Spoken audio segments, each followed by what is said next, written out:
Medina Sharma পেজে like comment.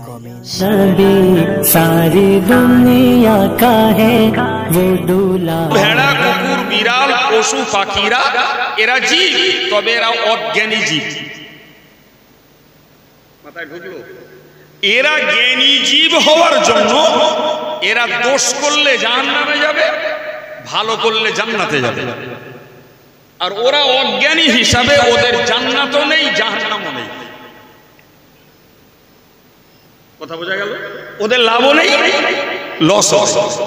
কিন্তু মানুষকে আল্লাহ জ্ঞান দিয়েছে, মানুষ যদি তার জ্ঞানের আলোকে লাভ সঞ্চয় করতে পারে তবেই তো তার জান্নাতের মতো চির আরামের জায়গা দখল হবে। আর মানুষের জ্ঞান থাকার পরে মানুষ যদি অজ্ঞানতার কাজ করে তাহলে তো একে জাহান্নামে যাওয়া লাগবে। কথা বোঝা গেল?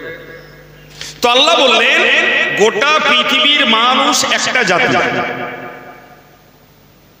একটা জাতি। এর ভেতরে ফের আল্লাহ বলেছেন যে ইয়ারফাউল্লাহুল্লাযীনা আমানু মিনকুম,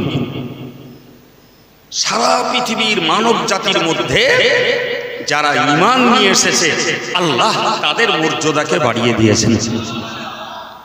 প্রিয় ভাই, এখন ধরে নেন একজন ইহুদি যদি হয় উচ্চ শিক্ষিত, একজন খ্রিস্টান যদি হয় বড় চাকরিজীবী, আর একজন বৌদ্ধ যদি হয় প্রচুর টাকার মালিক, আর একজন যদি হয় বড় বৈজ্ঞানিক, আর একজন যদি হয় নাস্তিক রাষ্ট্রপ্রধান, একজন ন্যূনতম গরিব কাঙাল অশিক্ষিত খেটে খাওয়া মজদুর, ইমানদারের তুলনায় ওদের দাম আল্লাহর কাছে বেশি নয়, নয়, নয়। বিশ্বাস করুন, আমরা নিজেরাও ইমানদার হিসাবে আমাদের মর্যাদা বুঝি না। ইভেন অনেক মুসলমানও গরিব মুসলমানগুলোর মর্যাদা বোঝে না। ওরা মনে করে গরিব মানে অত্যাচার করো, গরিব মানে কেড়ে কেড়ে খাও, ও নব মুসলিম মানে ওর প্রতি অত্যাচার চালাও। এই কাণ্ঠজ্ঞানহীনতার কাজ আজও অনেক মুসলমানদের দ্বারাই হয়। ভুল বলছি মনে হচ্ছে? হ্যাঁ, সতর্ক হন। তো কোরআন বলল যে গোটা পৃথিবীর মানুষ একটা জাতি, আর এই মানুষের মধ্যে মর্যাদার জাতি হলো ঈমানদার। কতটা মর্যাদার? একটা কথাই বুঝুন। কোরআন শরীফে আল্লাহ বলেছেন ইন্নাল্লাযীনা কাফারু মিন আহলিল কিতাবি ওয়াল মুশরিকিনা ফী নারি জাহান্নাম খালিদিনা ফিহা উলাইকা হুমুশ শাররুল বারিয়া। মহান আল্লাহ পাক কোরআন পাকে বলেন, নিশ্চিত যারা কুফরি করে মৃত্যুবরণ করবে, কাফের হয়ে যারা মরবে, শিরিক করে যারা মরবে, আমি আল্লাহ পাক জানিয়ে দিলাম এদের প্রথম ঠিকানা হলো জাহান্নাম, দ্বিতীয়ত হলো জাহান্নামে থাকবে এরা চিরকাল। ৩ নম্বরে বলেছেন উলাইকা হুম শাররুল বারিয়া, তারাই হলো আমার সৃষ্টির ভিতরে সব থেকে নিকৃষ্ট সৃষ্টি। তাহলে আল্লাহর একত্ববাদের প্রতি যারা ঈমান আনিনি, আল্লাহকে যারা এক বলে স্বীকার করিনি, কলমা কালাম যারা পড়িনি, কোরআন যারা পড়িনি, নামাজ যারা পড়িনি, যারা রাসূলের নীতি আদর্শকে যারা মেনে চলিনি, এই করতে করতে কুফরি করে মৃত্যুবরণ করেছে, নাম্বার 1 তাদের ঠিকানা জাহান্নাম, নাম্বার 2 তারা থাকবে জাহান্নামে চিরকাল, নাম্বার 3 তারাই হলো সৃষ্টির ভিতরে নিকৃষ্ট। সম্মানিত ভাইরা আমার, পরক্ষণে আল্লাহ বলেছেন ইন্নাল্লাযীনা আমানু ওয়া আমিলুস সলিহাত, ঈমান যারা নিয়ে এসেছেন, ওয়া আমিলুস সলিহাত এবং ভালো কাজ যারা করেছেন। এ যুবক, তুমি ঈমানদার, তোমার ভালো কাজের শ্রেষ্ঠটা হলো 5 বারের নামাজ পড়া। হে যুবক, তোমার জন্য 5 বারের নামাজ পড়া একটা ভালো কাজ। সঙ্গে মনে রাখা দরকার যে আমি ঈমানদার যখন হয়েছি, আল্লাহর কাছে আমার মর্যাদা রয়েছে ওই ভালো কাজের ভিতরে। আল্লাহ বললেন নিশ্চিত যারা ঈমান নিয়ে এসেছে ওয়া আমিলুস সলিহাত এবং ভালো কাজ যারা করেছেন, উলাইকা ফাহুম খায়রুল বারিয়া, গোটা সৃষ্টির ভিতরে তারাই হলো শ্রেষ্ঠ। সবাই মিলে হবে না? আর একটু জোরে হবে না? তাহলে কে মন্ডল, কে গাজী, কে সর্দার, কে মীর, কে পাঠান, কে শেখ, কে সৈয়দ, কে সিদ্দিক, কে বা চৌধুরী, কে বা অন্য কোন বংশের হোক, আল্লাহ পাকের দাবি তুমি ঈমানটা নিয়ে এসো আর 5 ওয়াক্ত নামাজ সহ অন্যান্য ভালো কাজগুলো করো। তুমি যত নিচু বংশের হও, যত অশিক্ষিত হও, যত হালকা পাতলা হও, যত দেখতে কালো কুচকুচে হও, তুমি হও না যত দরিদ্র হও না, তুমি রাজপথের ভিখারি অথবা পথের কাঙাল, আমি আল্লাহর কাছে তুমি হলে শ্রেষ্ঠ সৃষ্টি। এ শিখিয়েছেন কে? তাহলে ধনী নির্ধন, সাদা আর কালো, মোটা তাজা আর পাতলা, শক্তিশালী আর দুর্বল, যুবক আর বৃদ্ধ, বৃদ্ধা আর যুবতী, ঈমানদার যে তার উচিত কর্তব্য হলো যে তাকে ঈমান আনার সঙ্গে ভালো কাজটা করা এবং আল্লাহর কাছে শ্রেষ্ঠ হিসাবে গণ্য হওয়া। এখন ভাই নাউজুবিল্লাহ ধরে নেন একজন প্রতিষ্ঠিত মানুষ নামাজ কালাম পড়েন না, শরিয়ত মেনে চলেন না, তিনি বুনিয়াদি ঘরের একজন মুসলমান, পক্ষান্তরে আর একজন মুসলমান নামাজ পড়ে, কোরআন পড়ে এবং সৎভাবে জীবনযাপন করে, আল্লাহর কাছে এই নব মুসলিমের দাম আছে না নাই? দাম আছে? ভাই এ দাম না দিলে কতটা ভয়ঙ্কর হবে একটা হাদিস বুঝুন, আমার দিকে তাকান। আমি এই কয়েক হাজার টাকা খরচ করা এই জিনিস ফাউ দুটো বকে বাড়ি যাবো সর্বনাশ করা লোক আমি না। এই ব্রেনগুলোর দাম আছে, এদের খরচের মূল্য আছে, এদের খাটনির একটা মর্যাদা আছে। সেই মর্যাদাই হলো এই জ্ঞানের কথাগুলো আমাদের নেওয়া। ভাই রসুলের একটা পোষা ছেলে ছিল যার নাম জায়েদ। কি নাম বলেছি?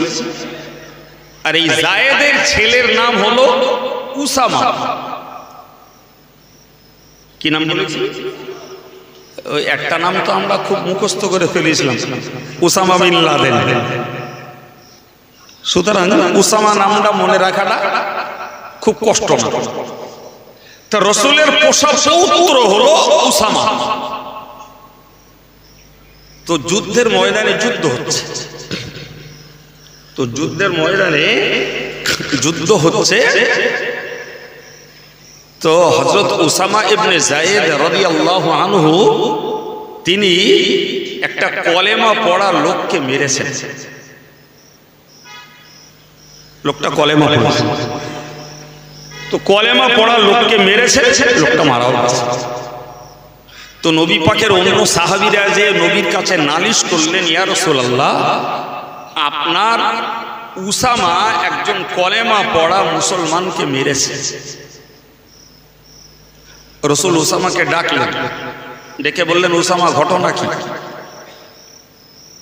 বলি ইয়া রাসূলুল্লাহ ওই লোকটা কাফেরদের হয়ে লড়াই করছে, আর কাফেরদের হয়ে লড়াই করতে করতে সুযোগ পেয়ে আমার প্রতি তলোয়ার চালিয়েছে আমাকে মারার জন্য।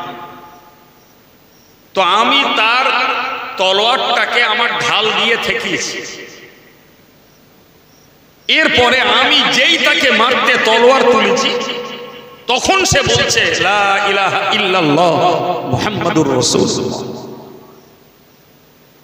বলি ইয়া রাসূলুল্লাহ ওই লোকটা আসলে মুসলমান হওয়ার জন্য কলেমা পড়িনি, ওই লোকটা কলেমা পড়েছে আমার মারির হাত থেকে বাঁচার জন্য। রাসূলুল্লাহ চেহারাটা লাল রগরগে হয়ে গেল, রেগে আগুন হয়ে গেলেন রাসূল। রাসূলুল্লাহ অত্যন্ত গাম্ভীর্যের সঙ্গে বললেন আল্লাহ শাকাত্তা কলবা। বলে উসামা তুমি কি করে বললে যে সে মুসলমান হওয়ার জন্য কলেমা পড়িনি? তুমি কি তার অন্তরটাকে ফেলে দেখেছো? আর একটু মহব্বত করে বলে, তুমি কি তার হৃদয়টাকে ফেড়ে দেখেছো? ওই লোকটা আমি আল্লাহর প্রতি বিশ্বাস এনে কলেমা পড়ছে, না তোমার মারির হাত থেকে বাঁচার জন্য কলেমা পড়ছে, তুমি কি করে বুঝবে? সম্মানিত ভাইরা আমার, হযরত ওসামা ইবনে যায়েদ রাদিয়াল্লাহু আনহু লাজবাব হয়ে গেলেন, কোনো জবাব নেই, চুপচাপ দাঁড়িয়ে গেলেন। তাহলে তো আমি ভুলই করলাম। উনি তো ওনার বাহ্যিকটা দেখে ভেবেছেন ওই এক্ষুনি আমারে মারতে চাচ্ছিল, তলোয়ার কোপ লাগিয়েছিল, আমি থেকেইছি বলে আল্লাহ হেফাজত করেছে। কিন্তু আমি যেই তুললাম তলোয়ার, ও বলল লা ইলাহা ইল্লাল্লাহ, তিনি তলোয়ারের গতিকে আর রোধ না করে ওইভাবে লোকটা মরে গেল।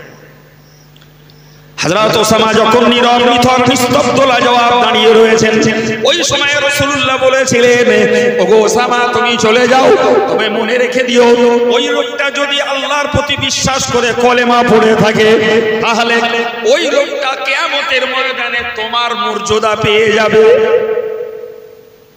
তুমি কলেমা পড়ে জীবনব্যাপী যত আমল করেছো, ওই সব আমলের সওয়াব ওই লোকটা পাবে, এবং ওই লোকটা হবে তোমার মর্যাদায়, আর তুমি হবে ওই কলেমা পড়া মুসলমানের দরজায়। তুমি কি করে বুঝলে যে কলেমা পড়েছে মারির ভয়তে? ও তো কলেমা পড়তে পারে আল্লাহর প্রতি বিশ্বাস এনে।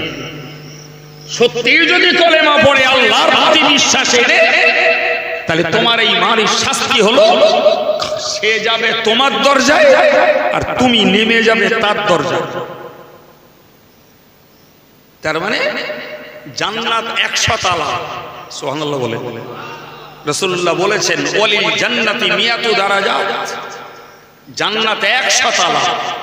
সুবহানাল্লাহ। তো যে কলেমা পড়েছে নতুন, এ যদি থাকে জান্নাতের একেবারে নিচের তলায়, যে লোকটা কলেমা পড়েছে, নামাজ পড়েছে, সত্য কথা বলেছে, জীবনটা হক হালালের পথে চালিয়েছে, হারাম থেকে রক্ষা করেছে, তার আমল অনুপাতে সে উঁচু দরজার জান্নাত পাবে। সুবহানাল্লাহ। সুতরাং ওই লোকটা নতুন কলেমা পড়েছে, সত্যি যদি সে আল্লাহকে বিশ্বাস করে, তুমি যাবে ওই 1 নম্বর দরজায়, নিচের দরজায়, আর ওই লোকটা তোমার জন্য আল্লাহ যে দরজা নির্ধারণ করেছেন সেই উচ্চ দরজাটা পাবে ওই নতুন কলেমা পড়া মুসলমানরা। কি গো ভাই, খালি কলেমা পড়ার দাম আছে না? একটু আধা মনে হচ্ছে? হ্যাঁ, কতটা উন্নত জানেন? একটা হাদিসে বুঝুন কতটা উন্নত। একটা হাদিসের কথাই বোঝা যাবে। রাসূলুল্লাহ বলেছেন যে মান কানা আখিরু কালামিহি লা ইলাহা ইল্লাল্লাহ ফাদাখালাল জান্নাহ। যে লোকটার শেষ কথা হবে, যে লোকটার শেষ বাক্য হবে লা ইলাহা ইল্লাল্লাহ মুহাম্মাদুর রাসূলুল্লাহ, আল্লাহ ছাড়া কোনো উপাস্য নেই, মুহাম্মদ সাল্লাল্লাহু আলাইহি ওয়াসাল্লাম আল্লাহ পাকের পাঠানো রাসূল, এই কথাটা বলার পরে যে মানুষটা আর বেঁচে থাকবেন না, এই কলেমা তাকে জান্নাতে নিয়ে যাবে। অথচ মানুষটা সারা জীবন বেঈমানি, কুফরি, হারামি, বাটপাড়ি, শিরক, বেদাত, যত রকমের অন্যায় ছিল সব করতে করতে জীবন কাটিয়েছে, কিন্তু আল্লাহর কি ইচ্ছা, মরার আগে লোকটার মুখ থেকে কলেমা জারি হয়েছে, ওই লোকটা জান্নাতে চলে যাবে। পক্ষান্তরে মনে রেখে দিন, একজন ইমানদার মুসলমান জীবনে কলেমা পড়েছেন, হজ নসিহত দিয়েছেন, হজ নসিহত শুনেছেন, জুমার নামাজ পড়েছেন, ঈদের নামাজ পড়েছেন, ফিতরা দিয়েছেন, রোজা রেখেছেন, কোরবানি করেছেন, হে ঈমানওয়ালা মুসলমান মনে রাখা দরকার, ওই লোকটা কিচ্ছু করেনি, ধরে নেন ওই লোকটা কিচ্ছু করেনি, শুধুমাত্র কোন আলেমকে অন্যায়ভাবে গালি দিয়েছে। একজন হাক্কানি আলেমকে অন্যায়ভাবে গালি দিয়েছে, পৃথিবীর ওলামারা ফতোয়া দিয়েছেন, ওই লোকটা কাফের হয়ে গেছে। তার মানে সারা জীবন ধরে যত নেকি সঞ্চয় করেছে ওর একটা আলেমের প্রতি একটা গালি দেওয়ায় ওর জীবনের সবকিছু শেষ। পক্ষান্তরে একজন অমুসলিম সে সারা জীবন শিরক বিদআত করেছে, আল্লাহর হুকুম মরার আগে ঈমান এনে মারা গেছে, ওই কলেমায় সে জান্নাতে চলে যাবে। তাহলে ভাবতে হবে যে একটা কলেমার বিনিময়ে বেঈমান ঈমানদার হয়ে জান্নাতে যাবে, আর একটা ঈমানদার কলেমার বিপরীত কাজ করার জন্য সারা জীবন ভালো কাজ করে সবগুলো সর্বনাশ করে জাহান্নামে যাবে। আপনি কি দেখেছেন? একটা মশলা বললে আপনার তাক লেগে যাবে। একটা মশলা বললে ফতোয়া আলমগীরিতে একটা মশলায় বলা আছে, হযরত আদম আলাইহিস সালাম সর্বপ্রথম তিনি কাপড় বোনার কাজ করেছিলেন। কিসের কাজ? আউয়ালু মা হাকা আদম আলাইহিস সালাম সর্বপ্রথম জোলার কাজ করেছিলেন আদম আলাইহিস সালাম। গামছা বোনা কার কাজ? জোরে বলেন। জোলার কাজ। এই জোলার কাজ কে করতেন? একটু সুবহানাল্লাহ বলেন। তাহলে হালাল কোন পেশায় ইসলামের অ্যালার্জি নেই। হালাল কোন পেশায় ইসলামের, কেউ যদি ইমানদার মেথরগিরি করে আলহামদুলিল্লাহ তার রোজগার হালাল। কেউ যদি চর্মকার হয়, জুতো সেলাই করে, তার রোজগার হালাল। কোন মুসলিম নাপিত যদি দাড়ি না চেঁচে চুল কাটে শুধু, তার রোজগার 100% হালাল। কিছু বুঝতে পারছেন আমার কথা? কোন মুসলমান যদি ধোবাগিরি করে তার রোজগার হালাল। কোন মুসলমান যদি ধীবর হয়, চৌধুরী হয়, জেলে হয়, সে যদি নদীতে নদীতে মাছ ধরে খায় তার রোজগার হালাল। এর নাম ইসলাম। তো হযরত আদম আলাইহিস সালাম তিনি ছিলেন জোলা, কাপড় বোনা। হযরত নূহ আলাইহিস সালাম ছিলেন সুতোর মিস্ত্রি। হযরত ইদ্রিস আলাইহিস সালাম ছিলেন দর্জি। কথা শুনতে পাচ্ছেন আমার কথা? এই পেশাগুলো কাদের? নবীদের। নবীদের। আজকের যুগের লোক, আমার মুসলমানের মধ্যে কত ভাই রয়েছে পরের জমি মেরে খাবে, মুনির ফারাজ দেবে না। জি, ভাই মারা গেছে, ভাই পোতা আত্মসাৎ করবে। এরকম তাজা তাজা মুসলমান আছে না? না, চিটিং করে খাবে, লোকের কেড়ে কুড়ে খাবে, লোকের মেরে ধরে খাবে। ভাইরে, ওই হারাম খাওয়ার আর হারাম সম্পদ আত্মসাৎ করার তুলনায় মুচিগিরি করা, মেথরগিরি করা অনেক গুণে ভালো, অনেক গুণে ভালো। পরের জমি আত্মসাৎ করবে, বোনের ফারাজ ফাঁকি দেবে, মেয়ের হক নষ্ট করে ছেলের নামে লিখে দেবে, এ সর্বনাশ করার তুলনায় মেথরগিরি করে খাওয়া অনেক ভালো। অথচ এ আসামি যে কোনো গ্রাম খুঁজলে পাওয়া যাবে। যাবে না? যাবে না? কি করবে নামাজ পড়ে? কি করবে দাড়ি রেখে? তুমি মানুষ হিসাবে যদি তোমার প্রতিবেশীকে তুমি অত্যাচার মুক্ত না করতে পারলে, তাকে যদি শান্তিতে স্বস্তিতে বসবাস না করতে দিতে পারলে, তুমি মানুষ হিসাবে যদি পরের দুঃখে তোমার হৃদয় না কাঁদলো, পরের ব্যথায় যদি তুমি শোকাহত না হলে, বিপদগ্রস্ত মানুষের জন্য যদি সহানুভূতি না দেখালে, তুমি কিসের মানুষ? কিসের মানুষ? প্রিয় ভাই, তো আমি আপনাকে বোঝাতে চাচ্ছিলাম যে মশলাটা, তো হযরত আদম আলাইহিস সালাম কাপড় বোনা কাজ করতেন আমাদের গ্রামে, যাকে বলে জোলা। কথা শুনতে পাচ্ছেন? সাহিত্যের ভাষায় বলে তাঁত শিল্পী। ছাড়ুন কথা। এখন কোনো ছেলে, শিক্ষিত ছেলে ধরে নেন, সে জেনেছে, শুনেছে কিংবা পড়েছে যে আদম আলাইহিস সালাম কাপড় বুনতেন, যে পেশাটা প্রকৃত জোলাদের পেশা। তো বেটা ফট করে বলে ফেলল, ইস, তাহলে আমরা সব জোলাদ ছিলে, যেহেতু আদম আলাইহিস সালাম আমাদের আদি পিতা। ব্যাপারটা বোঝা গেল? ও বেটা ফট করে বলে ফেলল, ইস, আমরা সব জোলাদ ছিলে। পরিষ্কার ফতোয়ায় বলা আছে, এই যে জোলাগিরি একটা নবীর পেশা, আর সেটার উপরে ও যে এই ইস আফসোসমূলক কথাটা বলেছে, এতেই তার ঈমানটা নষ্ট হয়ে গেছে। কারণ তুমি একজন নবীর হালাল পেশাকে ঘৃণা করেছো, তুমি একটা নবীর হালাল কাজকে তাচ্ছিল্য করেছো। সর্বনাশ। আচ্ছা, ওইটুকানি কথা বলতেও তো 5 সেকেন্ডের সময় লাগে, আর ওই 5 সেকেন্ডের অপরাধে সারা জীবনের সম্পদ নেকি সব ধ্বংস হতে পারে। সম্মানিত ভাইরা আমার, এই জন্যই আমি আপনাকে বলেছি, মনে রাখুন, ইমানদারের মর্যাদা এতখানি বেশি, ইমানদারের মর্যাদা এত বেশি যে সারা জীবন শিরক করে, সারা জীবন যদি অন্য ধর্মে থেকে জীবনের মরণের আগ মুহূর্তে যদি কলেমা পড়ে কেউ মারা যায়, আল্লাহর কাছে সে জান্নাতি হয়ে যাবে। কিন্তু সারা জীবন নেকির কাজ করার পরেও যদি কেউ ঈমান হারিয়ে মরে, তার কপালে দুঃখ, সে যাবে জাহান্নামে।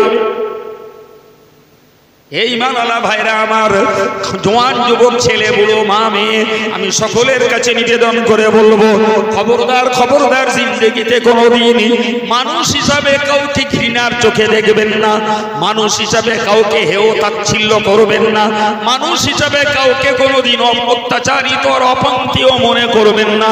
সব সময় লক্ষ্য করুন, কর্ম যার ভালো সেই তো আল্লাহর কাছে ভালো।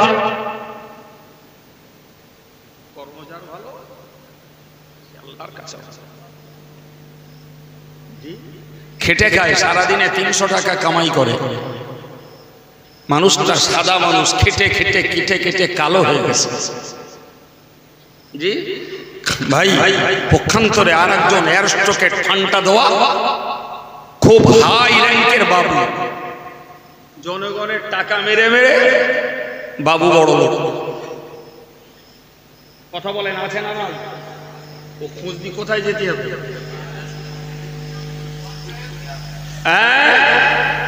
তাহলে জনগণের টাকা আত্মসাৎ করে এয়ারস্ট্রোকের ড্রেস আর নিত্য নতুন কোম্পানির গাড়ি, আর সেই সঙ্গে আছে একদম মানে দোলামান ভুঁড়ি আর ওই রকম বাড়ি, অথচ আত্মসাৎ করেছে জনগণের স্বার্থের সম্পদ।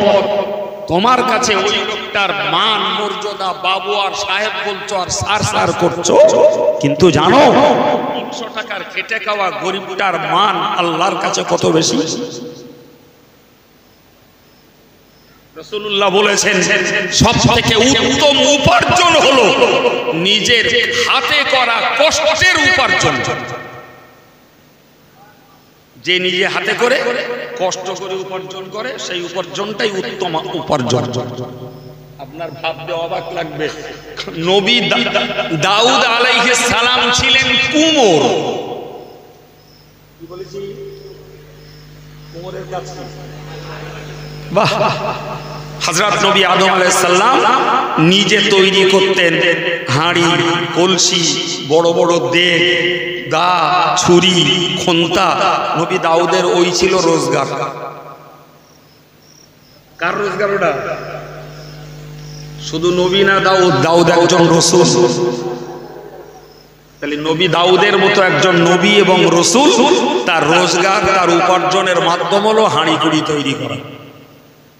এখন যদি আজকের একটা এমএবিটি আইএস অফিসার মুসলমান, তারে যদি বলা হয় যে তুই চাকরি পাস না, তা কি হয়েছে, চিটিংবাজি করিস না, পরের মাল মেরে খাস না, আত্মসাৎ করিস না, পরের জমি জবরদখল করিস না, দরকার হয় তা হাঁড়ি কুড়ি তৈরি করে খাও, ও তো সদ্য লাঠি বেটা করে। তাহলে আমার মতন এত বড় একটা সম্মানী লোক, আর আমার কিনা পরে হাঁড়ি কুড়ি তৈরি করে খাবে।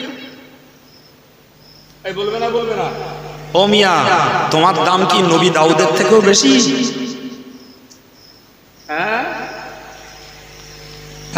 আর এরপরেও তোমার নিজস্ব অর্থ সম্পদ, তারপরেও জনগণের সম্পদ আত্মসাৎ। ইতি তুমি ভদ্রলোক। আর যে বেটা খেটে খায় তার মান নেই, তার দাম নেই, সে গরিব। তাই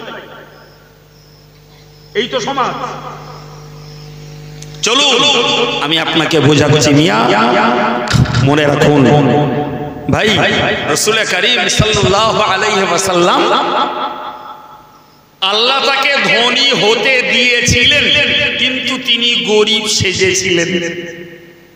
এত গরিব নিজের খাওয়া, এত গরিব 24 ঘন্টায় খেতে পেতেন একটা খোরমা। হযরত আম্মা জান আয়েশা বলেছেন, কোন দিন আমাদের দিন কেটে গেছে দুটো কালো জিনিসের দ্বারা। সাহাবারা বললেন কি? বললেন খোরমা আর পানি। আর কিছু না। সাহাবায়ে কেরামেরা যুদ্ধের ময়দানে যুদ্ধ করেছেন, খাবার নাই, থলিতে খেজুরের আঁটি রাখা, সেই কতদিন আগের খাওয়া আঁটি কুড়িয়ে রেখেছেন, বাড়ি যে চারা লাগাবে সেই আঁটি আবার চুঁচে আবার প্যাকেটে রেখে একটু পানি খেয়েছে। এই ত্যাগের ইসলাম আজ আমাদের কাছে। খেজুরের আঁটি চোষা ইসলাম।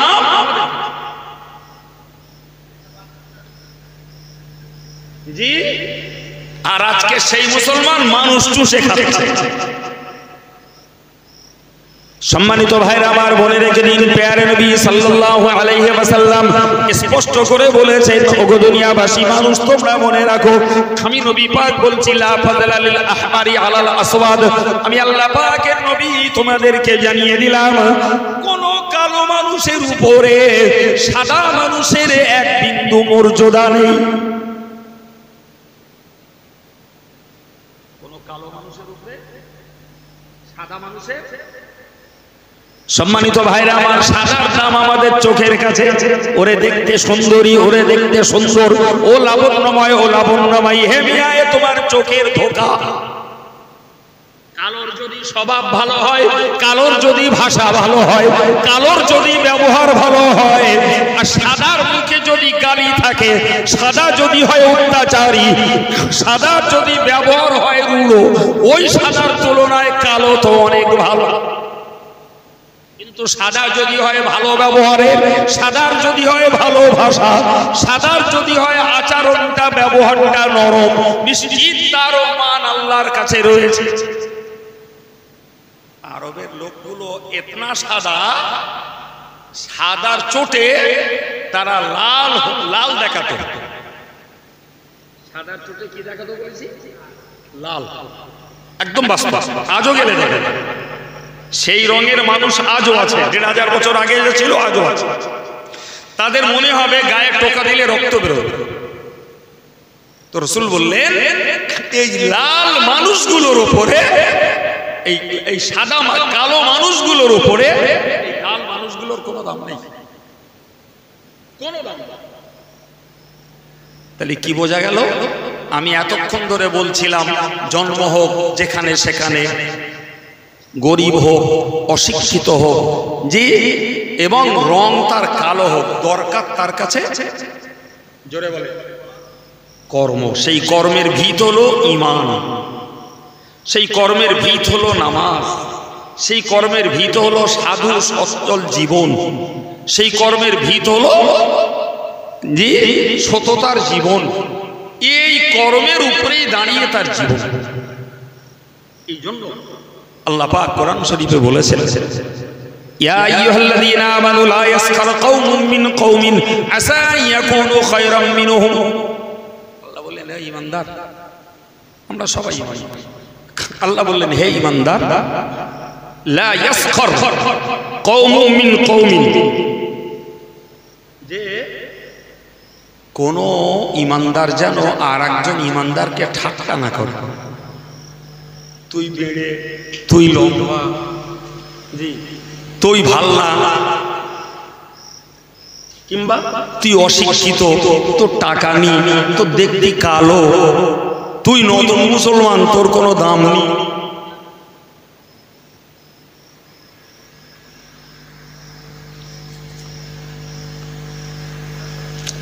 রাখেন বাবা, ও আর লাগবে না, বাজার ভাঙার সময় হয়ে গেছে, বসে দুটো কথা শোনে। কি বললাম? তো কোরআন বলল খবরদার তুমি ইমানদার হয়ে আর একজন ইমানদারকে যেন ঠাট্টা করো না। কে নিষেধ করেছে? জোরে বলে, আর একটু জোরে। আচ্ছা, আল্লাহ যেটা নিষেধ করেছে সেই নিষেধটা আমাদের মেনে চলার দরকার আছে না নাই? খবরদার জীবনে কখনো ঠাট্টা করো না। কেন? কি চ্যাম্পিয়ন কথা আল্লাহ বলেছেন, আসা আইয়াকুনু খায়রাম মিনহুম। তুমি যারে ঠাট্টা করছো তোমার থেকেও রঙে গুণে পদে আমলে অযোগ্য বলে হতে পারে ওই লোকটা তোমার তুলনায় আল্লাহর কাছে ভালো, তুমি তা জানো না।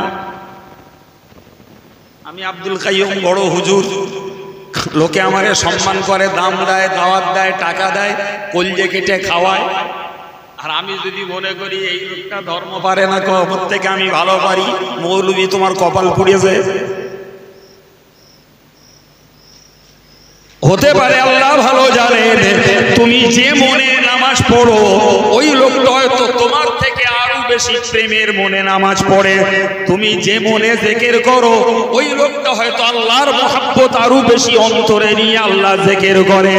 তুমি যে মনে কোরআন শরীফ পড়ো ওই লোকটা হয়তো আল্লাহর কাছে আরো বেশি প্রিয়তার সঙ্গে কোরআন পড়ে। সেটা তো তুমি খবর রাখো না। তুমি ঠাট্টা করছো ওই লোকটা সাধারণ লোক বলে, তুমি ঠাট্টা করছো লোকটা তোমার তুলনায় অশিক্ষিত বলে, তুমি ঠাট্টা করছো ওই লোকটা তোমার তুলনায় গরিব বলে, তুমি ঠাট্টা করছো ওই লোকটা তোমার তুলনায় দুর্বল বলে, তুমি ঠাট্টা করছো ওই লোকটাকে দেখতে কুৎসিত বলে, তুমি ঠাট্টা করছো ওই লোকটা কদাকার কালো বলে। কিন্তু তুমি কি জানো ওই কালোটাও যে আল্লাহ সৃষ্টি, তোমার মতো সাদাটাও কেউ সে আল্লাহ সৃষ্টি করেছেন। ওই দরিদ্রকে যে আল্লাহ বানিয়েছেন, তোমার মতো ধনীটাকেও তো আল্লাহ বানিয়েছেন। তোমাকে সুস্থ রেখেছেন যে আল্লাহ, ওই আল্লাহই তো তাকে অসুস্থ রেখেছেন। তাহলে তুমি কেন মানুষকে ঘৃণা করে আর হেয় করে আল্লাহর কাছে আসামি হও? কি জ্ঞানের কথা না অজ্ঞানের কথা? আমি বলিনি বাবু, আমার কোনো মুরদ নেই। আল্লাহ কোরআনে বলেছেন, তাই কোরআনের আরবি কথাটাকে আপনাদের কাছে বাংলায় ব্যক্ত করছি।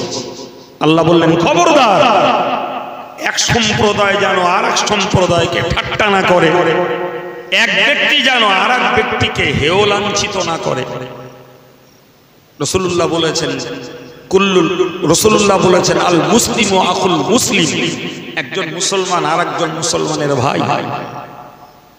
সুতরাং খবরদার লা ইয়াখুনুহু, কোনদিন যেন তার সঙ্গে বিশ্বাসঘাতকতা না করে, ওয়ালা ইয়াখযুলুহু, তাকে যেন কোনদিন অপমান অপদস্থ না করে, ওয়ালা ইয়াহকিরুহু, তাকে যেন কোনদিন ছোট অপান্তেও তাচ্ছিল্য না মনে করে। হতে পারে তোমার থেকেও কোনো গুণ আল্লাহর কাছে হয়তো পছন্দ হয়েছে। এটা মজার কথা শুনুন। মক্কা যেদিন বিজয় হয়, মক্কা যেদিন বিজয় হয় তো রাসূলুল্লাহ 8 বছর মক্কা থেকে বিতাড়িত, আর 8 বছর পরে 10,000 সাহাবীকে নিয়ে হারানো মক্কা আবার ফিরে পেয়েছেন। সুবহানাল্লাহ।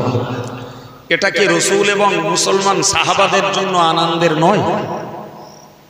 তো মক্কা বিজয় হওয়ার পরে কাবার দখল যখন রাসূলুল্লাহ নিলেন, তো হযরত বেলাল রাদিয়াল্লাহু আনহুকে বললেন, হে বেলাল, কাবার ছাদে উঠে আযান দাও। হযরত বেলাল কাবার ছাদে উঠলেন, আর কাবার ছাদে উঠে আযান যেই শুরু করেছেন, হারিস ইবনে হিশাম নামক একজন সাহাবী তিনি ছুটে এসেছেন রাসূলুল্লাহর কাছে। আর এসে বললে, হুজুর, এই আজকের এই মহা আনন্দের দিন এই কাজের মতো রঙের লোকটাকে ছাড়া আযান দেওয়ার আর কারণ পেলেন না? ব্যাপারটা বোঝা গেল? ঠিক এই বাক্যটাই হাদিস শরীফে এসেছে যে এই কাগের মতো রঙের লোকটাকে ছাড়া আজান দেওয়ার আর কাউকে পেলেন না। এসেছে নবীর চেহারাটা এত লাল হয়ে গেছে, এই ডালিমের রস নিংড়ালে যেমন লাল রস বার হয়, রসুলের চেহারাটা এরকম লাল হয়ে গেছে। রসুল বললেন, ইন্নাকা ইমরুন ফিকা জাহিলিয়াতুন, তুমি এমন একজন মুসলমান যে তোমার ভিতরে এখনো মূর্খতা, বর্বরতা, অসভ্যতা বিরাজ করছে। তুমি একজনকে রং দেখে ঘৃণা করছো। কাগে বেলালের রং কালো, তাই তুমি বললে যে কাগের মতো রঙের লোকটাকে ছাড়া আজান দেওয়ার কাউকে পেলে না। কিন্তু জানো, ইন্নাল্লাহা লা ইয়ানজুরু ইলা সুওয়ারিকুম ওয়া আমওয়ালিকুম, হে আল্লাহর বান্দা, হে পৃথিবীর নারী পুরুষ যুবক জওয়ান সবাইকে মনে রাখা দরকার কি চ্যাম্পিয়ন কথা রাসূল বলেছেন, ইন্নাল্লাহা লা ইয়ানজুরু ইলা সুওয়ারিকুম, আল্লাহ পাক কারোর আকার আকৃতিকে দেখেন না। আর কি আল্লাহ দেখেন না, ইলা সুওয়ারিকুম ওয়া আমওয়ালিকুম, কার টাকা কত আল্লাহ দেখেন না, ওয়ালাকিন ইয়ানজুরু ইলা কুলুবিকুম ওয়া আমালিকুম। ও আমার উম্মতে মুসলিমা, তোমরা মনে রাখো আল্লাহ পাক দেখেন মানুষের অন্তরটা কত পরিষ্কার, অন্তরটাতে রয়েছে আল্লাহর প্রতি কত নিখুঁত বিশ্বাস, অন্তরটাতে রয়েছে রাসূলের প্রতি কত মহব্বত, এবং সঙ্গে দেখেন আমার আল্লাহ ওই লোকটার আমলগুলো কত ভালো। আল্লাহ দেখেন অন্তর আর আমল, আল্লাহ দেখেন না সৌন্দর্য আর টাকা পয়সা। প্রিয় ভাই, তো ওই যে লোকটা বেলালকে হেয় করলো, আর রাসূল বললেন তোমার মধ্যে এখনো মূর্খতা কাজ করছে, যদিও মুসলমান হয়েছে কিন্তু তোমার মূর্খতার রোগ এখনো সারিনি। তাহলে এ থেকে বুঝতে পারা যায় কার ভিতরে কি আছে। ফলে ঠাট্টা বিদ্রুপ ছোট কাউকে জ্ঞান করা যাবে। বিশ্বাস করুন, আমি এটা মনে করি অনেক সাধারণ মানুষ আছে, অনেক আল্লাহওয়ালা, অনেক পরেশগার, অনেক তাহাজ্জুদ গুজার, হয়তো আমার মতন কত মৌলবী রয়েছে জি তাহাজ্জুদ পড়ে না, একটু জিকির তাসবিহ পড়ে না, পরেশগারিতা করে না, কিন্তু অনেক সাধারণ ভাই রয়েছে যারা যতটা জানে শেখে ততটা আমল করার চেষ্টা করে। আমার ধারণা ভুল মনে হয়, সুতরাং আমি কারে ছোট মনে করব, কারে হোক যে লোকটা আমার থেকে আমলে কম, জ্ঞানে কম, তাসবিহতে কম, তেলাওয়াতে কম, জিকিরে কম, ভেবো না ভাই, ভেবো না। তুমি হয়তো বুনিয়াদি ঘরের মুসলমান, তোমার যা দাম আল্লাহর কাছে না আছে, কেউ অন্য ধর্ম থেকে মুসলমান হয়েছে, সে যে কনভার্ট হয়েছে, আর এই কনভার্ট হওয়াটাই আল্লাহর কাছে হয়তো তার অনেক প্রিয়। তুমি বুনিয়াদি ঘরের মুসলমান, তোমার পক্ষে ইসলাম পালন করা সহজ, কিন্তু যে লোকটা অন্য ঘর থেকে এসেছে তার পক্ষে কলেমা পড়া, তার পক্ষে নামাজ পড়া, তার পরিবারটাকে ধার্মিক বানানো, তার পরিবারের ছেলেগুলোকে কোরআন পড়ানো, এগুলো অনেক কঠিন, ঠিক কিনা বলো? প্রিয় ভাইরা আমার, কোরআন শরীফে আমার আল্লাহ বললেন, ওয়ালা নিসাউম মিন নিসাইন আসাইন ইয়াকুননা খায়রাম মিনহুন্না, হে পৃথিবীর নারীরা ও পৃথিবীর মেয়েরা, খবরদার খবরদার, তুমি জানো আর পাঁচটা মেয়েকে কখনো ঠাট্টা করো না। কাউকে দেখতে অসুন্দরী, কাউকে দেখতে কালো, হয়তো বা কাউকে দেখতে কুৎসিত, কারোর বা হয়তো সাজগোজের মাল সামান নেই। খবরদার, তুমি ধনীর ঘরের বিবি, ধনীর ঘরের মেয়ে, কখনো গরিবের মেয়েকে, গরিবের বউকে কখনো ঠাট্টা করো না, কখনো রঙের জন্য কাউকে হেয় করো না, টাকার জন্য কাউকে হেয় করো না, পেটে বলে কাউকে তুমি জানো রহস্য করো না। আসা আইয়াকুন্না খায়রাম মিনহুন্না, হতে পারে হতে পারে হতে পারে ওই যাকে তুমি ঠাট্টা করছো ওই মেয়েটি আল্লাহর কাছে তোমার থেকেও ভালো।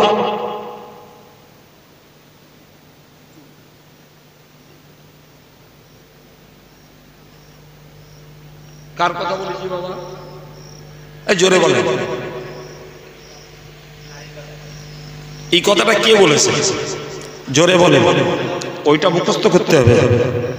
এটা আব্দুল কাইয়ুমের কথা নয়, কোরআন শরীফের 26 পারার সূরা হুজুরাতে আল্লাহ পাক এই কথা ব্যক্ত করেছেন।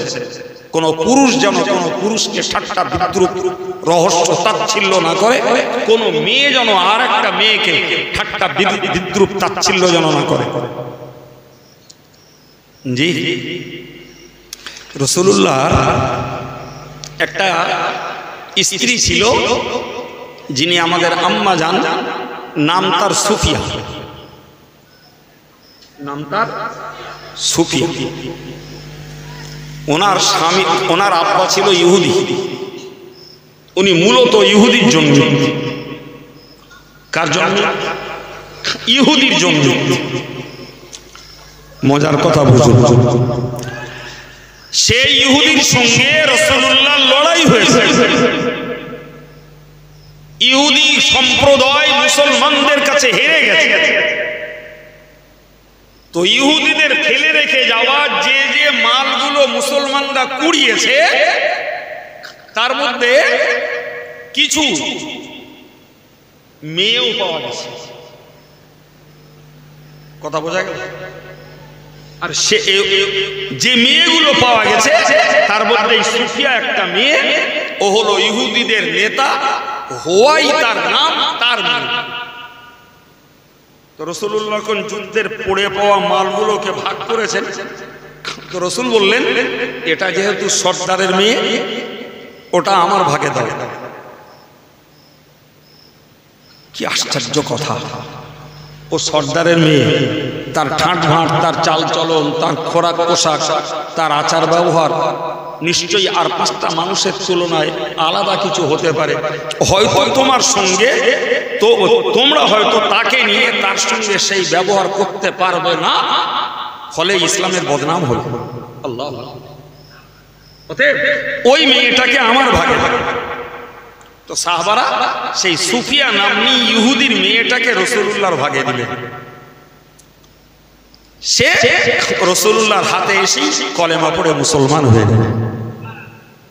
আল্লাহু আকবার। রাসূল তাকে বিয়ে করলেন। সুবহানাল্লাহ বলা যাবে না? আর একটু বলা যাবে না?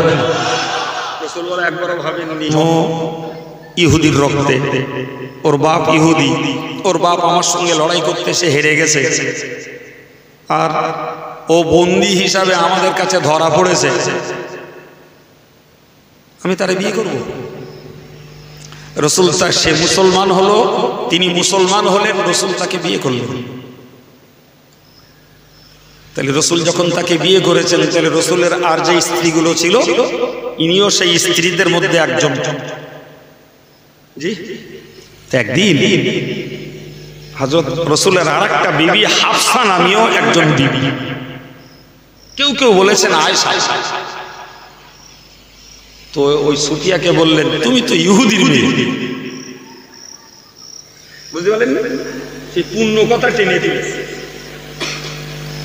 তো ওনার মনটা খুব খারাপ হয়ে গেছে, আমাকে ইহুদির মেয়ে বলে।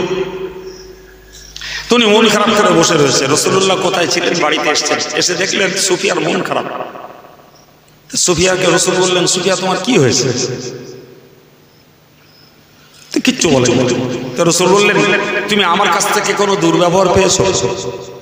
বললেন, আমি কি তোমায় কোনো কষ্ট দিয়েছি? বললেন, না। তোমার জায়েরা কেউ তোমাকে কোনো কষ্ট দিয়েছে? তখন উনি বলছেন যে কুরাইশদের স্ত্রীরা আমাকে ছোট মোটা করে বলেছে। তার মানে এর ছেলে তার মেয়ে ওসব বলে কি বলেছে? জোরে বলেন, কি বলেছে? ইহুদি। নবী শুনলেন, আল্লাহ পাকের নবী শিখিয়ে দিলেন, ও সুফিয়া, এরপরে যদি কোনোদিন তোমাকে ইহুদির মেয়ে বলে, তুমি বলবে হারুন ওয়া আবি ওয়া মুসা আম্মি ওয়া যাওজি মুহাম্মাদুর রাসূলুল্লাহ।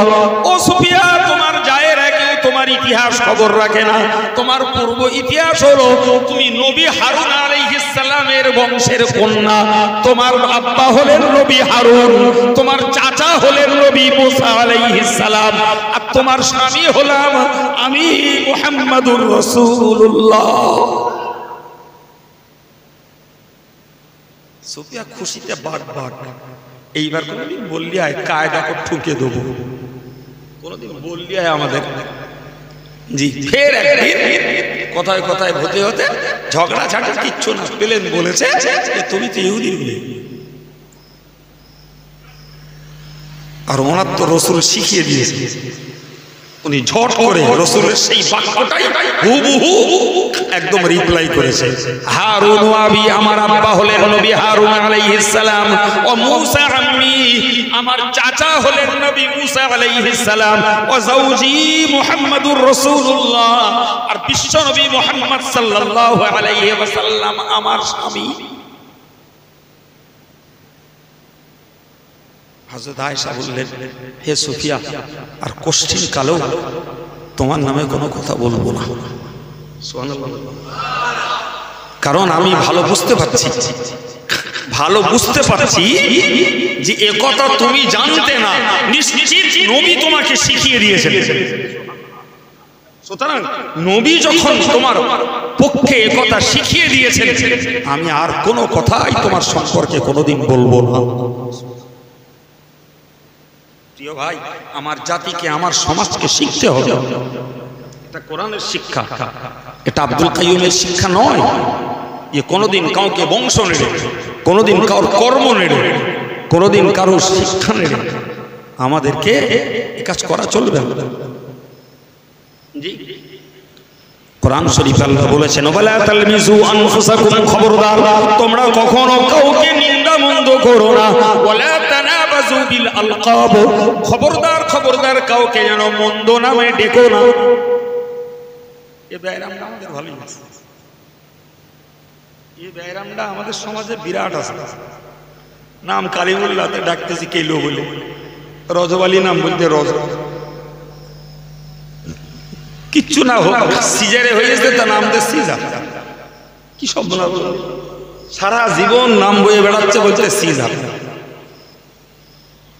কোরআন চরম নিষেধ করেছে, খবরদার কাউকে মন্দ নামে ডেকো না। মনে রাখো, বিইসাল ইসমুল ফুসুক বাদাল ঈমান, ঈমান যারা নিয়ে এসেছে এরপরে তাদেরকে মন্দ নামে ডাকা হলো ফাসিকের কাজ। এই কড়া দাওয়াই আল্লাহর ঈমান যে এনেছে, খবরদার তার পূর্ব ধর্ম নিয়ে নেড়ো না, পূর্ব ধর্মের প্রতি তাকে আর তুমি জিগির তুলে দিও না, পূর্ব ধর্মের জন্য তাকে ধিক্কার দিও না। কোনদিনের তর তুমি ছাড় পাবে না, তুমি মুসলমান হয়েও আল্লাহর কাছে ফাসিক বলে গণ্য হবে। এই বিধান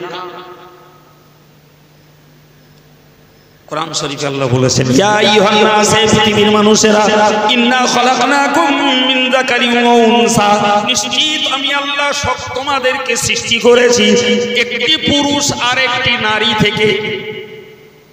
পুরুষকে, বাহ আপনারা তো শিখে গেছেন। নারীকে, এই আদম বাপ আর হাওয়া মা, প্রদীপ বাবু ওদের বাচ্চা, বুদ্ধ বাবু ওদের বাচ্চা, যে আব্দুল মোমেনও কি বাচ্চা। আল্লাহ বললেন, এক আদম আর এক হাওয়া থেকে তোমাদেরকে সৃষ্টি করেছি। ওয়াজআলনাকুম শুউবান ওয়া কাবাইলা, আমি আল্লাহ এই গোত্র আর বংশে ভাগ করেছি। একটা মজার জিনিস ভাগ করেছেন, এরা শেখ, সৈয়দ, উনি সিদ্দিক, উনি কাজী, উনি পাঠান, উনি মীর, আরেকজন মন্ডল, আরেকজন সর্দার, আরেকজন কাজী, আরেকজন মীর, আরেকজন চৌধুরী, কত রকমের পদবী। আল্লাহ বললেন, এই ভাগটা করেছি আমি। এ ভাগ দামের জন্য না, মানের জন্য না, আলাদা করে দাম নেওয়ার জন্য না, জি ভাও নেওয়ার জন্য না। ওই ভাগ করেছি কেন? লিতারাফু, যাতে করে একজন আর একজনের চিনতে পারে। কি সুন্দর কোরআনের কথা। মনে ভাবুন, আমি এখানটায় এসেছি, তো এখানটায় এসে আমার সঙ্গে কারো পরিচয় নেই, একজন অপরিচিত ভাইকে জিজ্ঞাসা করলাম, ভাই আমি এই খালেক ভাইকে খোঁজ করছি। তো বলছে, হুজুর কোন খালেক, না বললি তো বলতে পারবো না। মানে শেখেরাম তো যা আমাদের গ্রামে রয়েছে একটা শেখ আব্দুল খালেক, আর একটা রয়েছে খালেক গাজী, আর একটা খালেক মন্ডল, আর একজন খালেক সর্দার। সবকটা খালেক, কিন্তু এই লোকগুলোকে একদম আলাদা আলাদা করে চিনিয়ে দিয়েছে। খালেক গাজীর বাড়িটা একতলা, খালেক মন্ডলের বাড়িটা দুতলা, খালেক সর্দারের বাড়িটা দুচালা, আর শেখ খালেকের বাড়িটা খালের ধারে। সবকটা খালেক বলো, তাহলে এই সর্দার, গাজী, কাজী, এই পদবিগুলোই ওই মানুষগুলোকে একদম স্পেশাল করে চিনিয়ে দিয়েছে। খালেক গাজী মাস্টার, জি, খালেক সর্দার লাঙ্গুলে, খালেক মন্ডল চাষি, আবার শেখ খালেক ব্যবসায়ী। আল্লাহ বললেন, সব মানুষকে আমি সৃষ্টি করেছি আদম আর ঔরসে আর হাওয়ার গর্ভ থেকে মূলে, আর বংশ আর গোত্রগুলোকে ভাগ করে দিয়েছি শুধু একজন আর একজনকে যাতে সহজে চিনতে পারো। আমার জন্ম সৈয়দের ঘরে, তোমার থেকে আমি এক হুনো। আমার জন্ম সিদ্দিকির ঘরে, তুমি মানুষ না আমি বাঘ। ওরম কেস নেই ভাব, ওসব আমরা বানিয়েছি, ওসব আমরা দাম দিছি। দাম কিসের?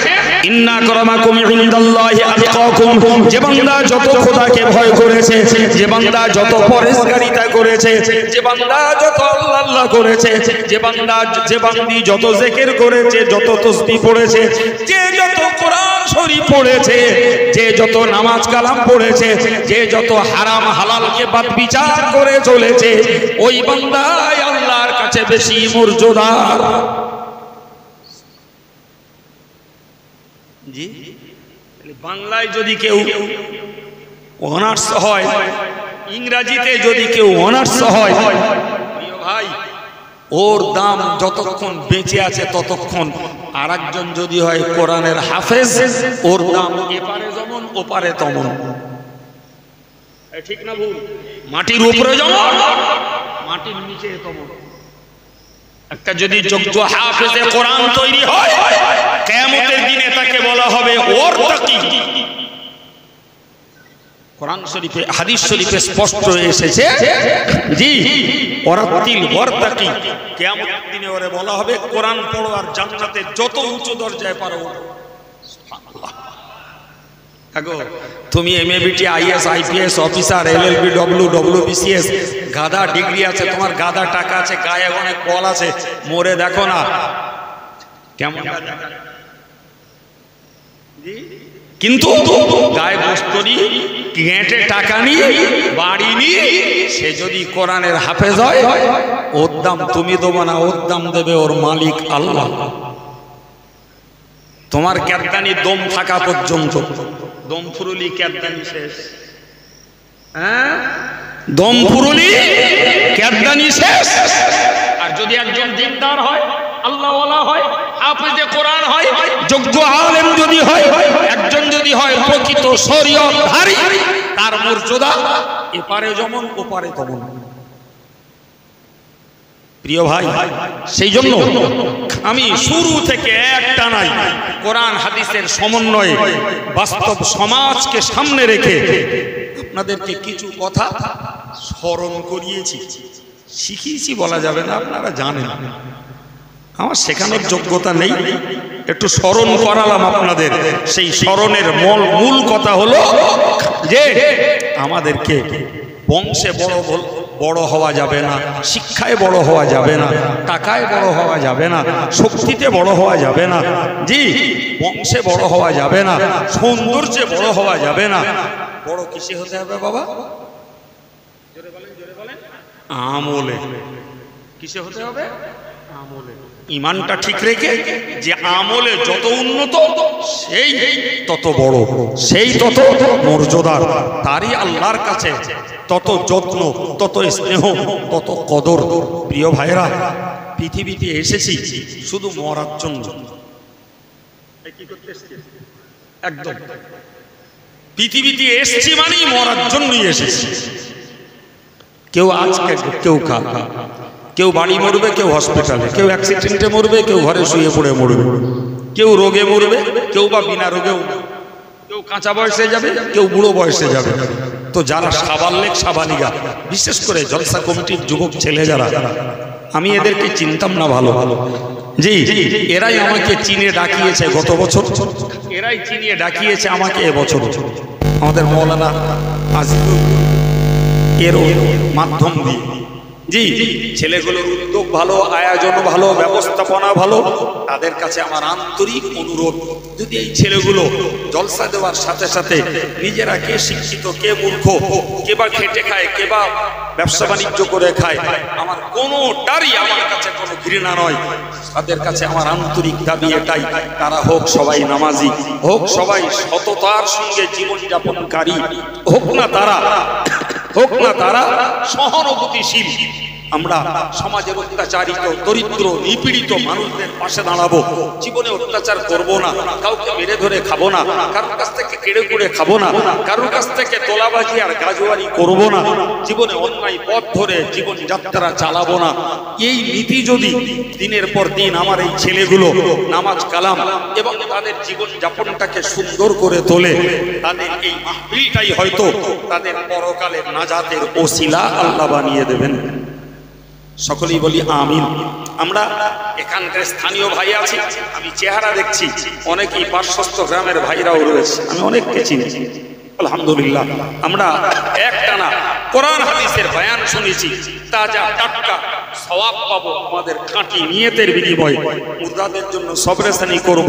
জ্ঞানগুলোকে মনে রেখে দিয়ে যদি নিজের ব্যবহারটাকে, নিজের আচরণটাকে ভালো করি, আমি যদি অসহায়, দরিদ্র, অত্যাচারিত মানুষদের প্রতি যদি সহানুভূতি দেখাই, আমি যদি নিজের জীবনটাকে হালালের পথে দাঁড় করাই, হারাম থেকে যদি বাঁচতে পারি, কারো প্রতি যদি অত্যাচার না করি, কারোর জমি জায়গার সম্পদ আত্মসাৎ না করি, কারোর হক যদি নষ্ট না করি, বিশ্বাস করুন এটাই হবে আমাদের জাহান্নাম থেকে বেঁচে জান্নাতে যাওয়ার সহজ রাস্তা।